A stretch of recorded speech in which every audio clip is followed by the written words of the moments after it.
नमस्कार, मी सुहानी पवार, वसंतराव नाईक कॉलेज वसरणी, नांदेडहून.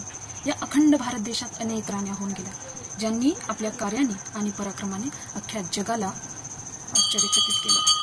भारतातील स्त्रियांच्या इतिहासाची जी माळ आहे, त्या माळीमध्ये दिल्ली सल्तनतच्या पहिल्या महिला शासक रझिया सुलताना, चित्तोडच्या राणी पद्मावती, ज्यांनी या भारत देशाला एक नसून तब्बल दोन छत्रपती बहाल केले, अशा माँसाहेब चिचाळे, गोंड शासक राणी दुर्गावती, औरंगजेबाच्या विरोधात मराठा साम्राज्याचे नेतृत्व करणारी राणी ताराबाई, आपल्या धाडसाने इंग्रजांना हरवणाऱ्या झाशीची राणी लक्ष्मीबाई, हे आहेत भारताच्या इतिहासातील मोती. परंतु या माळीमध्ये एक मोती असा आहे, ज्या मोतीशिवाय भारताच्या इतिहासाची माळ ही कधी पूर्णच होणार नाही. आणि तो मोती म्हणजे वीरांगना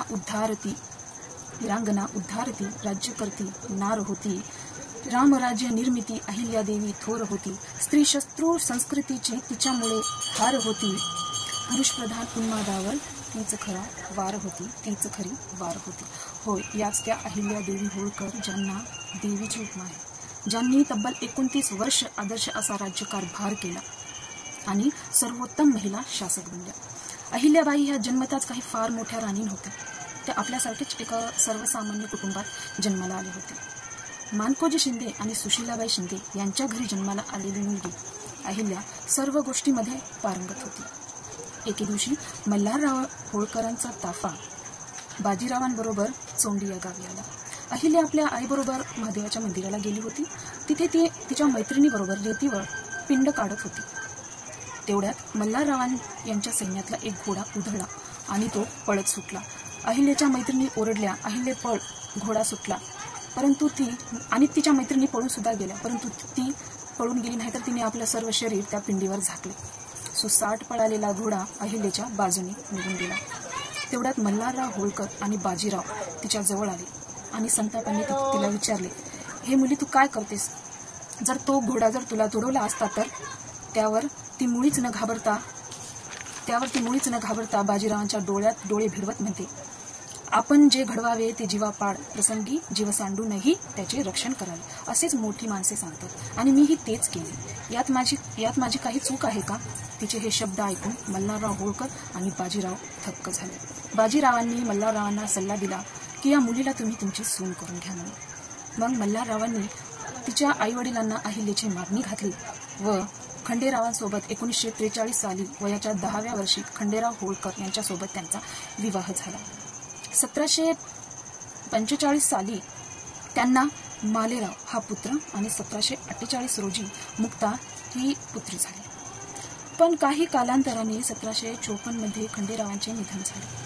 अहिल्यादेवी व्यतिरिक्त खंडेरावांच्या 9 पत्नी होत्या. त्या सर्वजणी सती जाण्यास तयार होत्या. त्यांच्यासोबत अहिल्यादेवी सुद्धा सती जाण्यास तयार झाल्या. परंतु मल्हाररावांनी त्यांना सती जाऊ दिली नाही.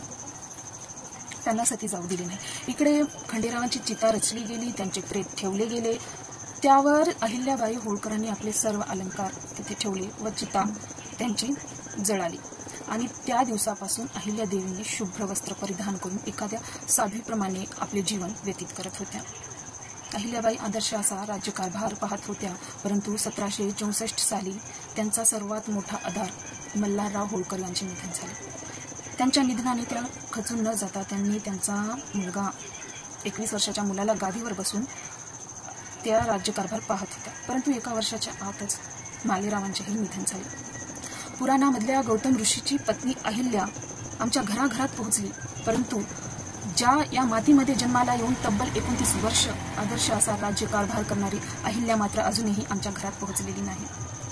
पुराणामधल्या अहिल्याला ऋषीने शाप दिला आणि तिचा दगड झाला व प्रभू श्री रामचंद्राच्या पदस्पर्शाने तिचा उद्धार झाला की नाही मला माहीत नाही, परंतु अहिल्यादेवीच्या कार्याच्या पदस्पर्शाने रामसहित अख्ख्या देवांचा उद्धार झाला, हे विसरून आम्हाला चालणार नाही. न्यायदानाचे कार्य करताना त्या नेहमी हातात शिवलिंग धारण करीत असत, कारण तिचा असा विश्वास होता की न्यायदानाचे कार्य करताना जर माझ्या हातून चूक झाली किंवा एखाद्या निरपराध व्यक्तीला जर शिक्षा झाली तर हे प्रभू तू स्वतः माझ्या जाग्यावर बस आणि न्यायदानाचे कार्य सत्यनिष्ठतेने करण्याची मला सद्बुद्धी प्रदान कर. त्यांनी संपूर्ण भारतभर अनेक कार्य केले. त्यांनी बांधलेले मंदिरे, घाट, कुंड, धर्मशाळा आपल्याला नेहमी त्यांचे स्मरण करून देत राहतील. छत्रपती शिवाजी महाराज होते म्हणून आज मंदिरात देव आहे आणि अहिल्यादेवी होळकर होती म्हणून आज देवाची मंदिरे आहेत. अहिल्यादेवींचे जीवन म्हणजे केवळ उन्हाळा. त्यांचे सासू सासरे गौतमाबाई आणि मल्हारराव यांचा मृत्यू, नंतर खंडेरावांचा मृत्यू, मालेरावांचा मृत्यू, खंडेरावांच्या 9 सती, मालेरावांच्या 2 सती आणि मल्हाररावांच्या 2 सती यांचा मृत्यू, त्यांची मुलगी मुक्ता हिचा पुत्र नथू याचा मृत्यू आणि मुक्ताबाईचे पती यशवंतराव फणसे यांचा मृत्यू झाल्यानंतर मुक्ताबाई सती गेल्या. हे त्यांच्या जीवनातील सर्वात मोठे व शेवटचे दुःख होते. वयाच्या 70व्या वर्षी 1795 मध्ये त्यांची प्राणज्योत मारली. कवयित्री जोना बेली म्हणतात, in latter days from Brahma came to rule our land a noble dame. Kind was her heart and bright her fame. Ahilya was her honoured name. Ahilya was her honoured name.